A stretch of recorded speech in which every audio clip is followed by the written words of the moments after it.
Today we're covering your biggest mind-blowing brain questions ever. Now, at age 33, the last thing you'd expect someone to develop is a brain tumor, but Kristen will be the first to tell you it can happen to anybody.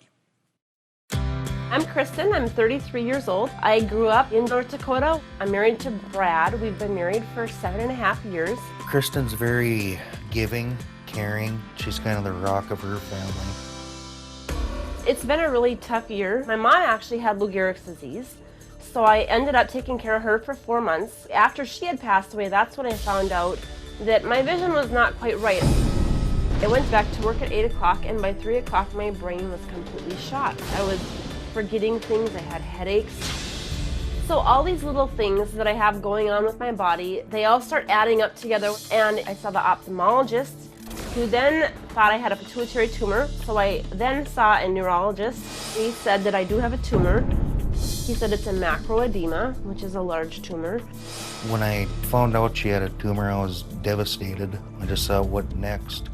So I stumbled across Dr. Shahinian on the internet, and thank God I found him because he developed this type of surgery for pituitary tumors. There's no cutting in this surgery. It's a simple little chipping of the skull through the nose, and it's out. So if I didn't get this surgery, I very well potentially could be blind. Tonight when I go to bed, I'm just gonna pray that she's gonna be all right and that we can move on with our lives. Kristen knew that to save her vision, the brain tumor had to come out. So we followed her into the OR with skull-based surgeon Dr. Shahinian, who promised not only to take her tumor out, but to do so without making a single incision. All brain tumors are pituitary tumors. That is what you have. You have a benign tumor, but the problem is that it is located underneath your brain. That's why your vision is going. So what we're going to do is we're going to navigate through the nasal passages and go all the way to your brain and take this tumor out piecemeal. You ready? I am. Let's do it.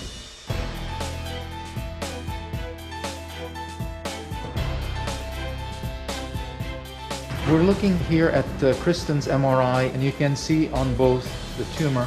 It's almost like a snowman with the head of the snowman and the body. This tumor is a little bit larger than a golf ball. We're going to take this endoscope and introduce it into the nose. You can see there is no cutting or anything yet. Irrigate.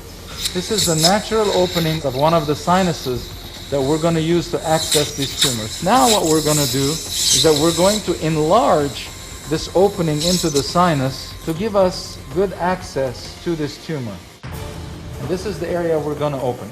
Mallet and medium osteotomy. Now we're going to go into it and enlarge it. You see it coming into view. This is the membrane covering the tumor. There's the tumor right there bulging out. Okay, now we're opening the dura, which is the membrane that covers the tumor. And you can see the tumor wants to be delivered. It's pushing itself out. So now we're delivering portions of the tumor. This tumor is soft, so we are able to vacuum it. This is all tumor coming out now. Okay, that's the last of the tumor.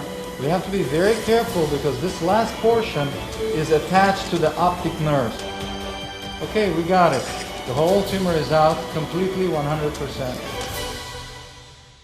And remarkably, here she is just a few days after having a brain tumor removed through her nose. Please welcome Kristen and Medical Director of the Skull-Based Institute, Dr. Shahinian. And remarkable stuff. Let me first ask you, how are you feeling? I feel really good. I think my eyes are about back to normal. I'm not as lethargic. I didn't sleep more than probably 6 hours after the surgery for the first couple days, and I wasn't even tired.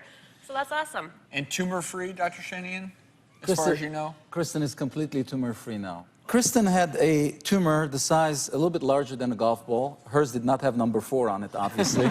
This tumor was doing 2 things. First, it was crushing her normal pituitary gland, which is the master gland that controls the ovaries in women, so leading to infertility.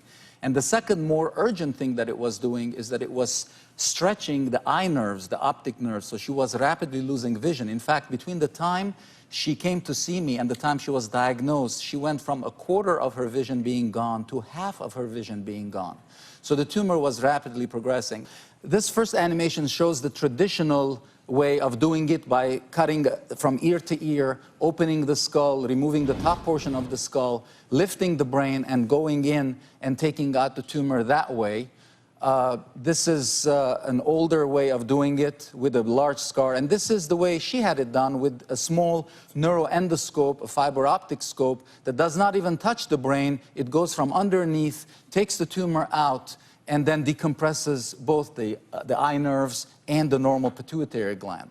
So presumably under the old method, we're talking weeks in the hospital, I'm assuming? Well, the old method required an ICU stay of several days, up to a week, and then a hospitalization of 2 weeks. Sometimes they went to rehab for physical therapy.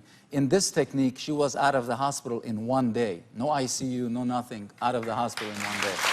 And clearly, you look great. And this is the device you actually use to... This is a model, yes, and basically, this is the power tool that is required to sew off the top of the skull in order to do the traditional, the old method, by taking the skull off, lifting the brain to go down to where this tumor is and removing the tumor.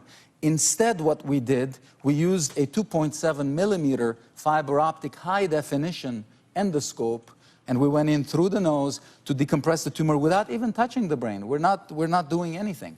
The only thing we did at the end, after the tumor was taken out, because the tumor cavity is a sterile cavity, it's clean, and all of us have bugs in our sinuses. So the only other thing that we did was take a piece of fat, her own fat, from inside the belly button, and we use that to seal that space so that the clean area stays clean and is not contaminated by the sinuses. And just for anyone at home watching, so if this is the tumor, everyone's thinking, well, how do you get the tumor out?